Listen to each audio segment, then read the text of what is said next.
Switzerland gas company ने कराची के शहरियों की ज़िंदगी अजियतनाक बना दी है। सर्दी यहाँ आती नहीं, तमाम गैस गायब है। हमारे नुमाइंदे कफील अहमद है, तफसीलात से आगाह करेंगे। तफसील बताइएगा। कराची वालों के मसाइल जो हैं खत्म होने वाले का जो सिलसिला है वो ताहाल अब तक इस जदीद दौर के अंदर भी जारी है। सर्दियां तो खैर 3 या 4 दिन की थी हवा कराची में, लेकिन गैस नहीं है।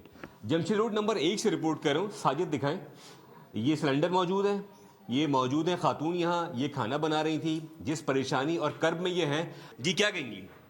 गैस होती ही नहीं है। इतना गैस हम लोग बिल आते हैं हज़ार रुपए, और इसके सिलेंडर भरवाएं या हम लोग इसका बिल भरें। हम लोग क्या करें?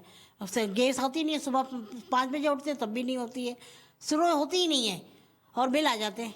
ये गैस का मसला चल रहा है कब से? का मसला तो बहुत, हम तो 3-4 महीने से यहाँ रहे, कभी शुरू से चल रही है। तो गैस है ही नहीं आपके पास है ही नहीं। और बिल आ रहा है? बिल ये रे बिल आपको दिखाऊं।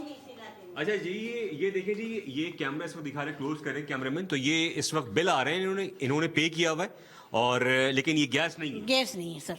तो कैसे आप बना रही हैं फिर खाना वगैरह? खाना वगैरह देखो गैस सिलेंडर पे बनाते हैं हम लोग, और सिलेंडर ही यूज करते हैं। या सिलेंडर बीच में खत्म हो जाता है, फिर भाग के जाओ, जाके भरवा के आओ। अच्छा, तो फिर मतलब ये बिल का खर्चा अलग हो रहा है, सिलेंडर का खर्चा अलग हो रहा है जी। अच्छा जी, ये मैं क्या बताऊं, उन्होंने अपने आप ये तमाम चीज़ें बताती हैं। इस जदीद दौर के अंदर भी गैस और बिजली जैसे बुनियादी सहूलत से जमशेद रोड नंबर 1 के मकीन महरूम है। हुक्मरानों को सोचनी चाहिए कि ये बुनियादी सहूलतें हैं जो कम अज़ कम इनको फराहम की जाए, लेकिन ऐसा बिल्कुल नहीं है।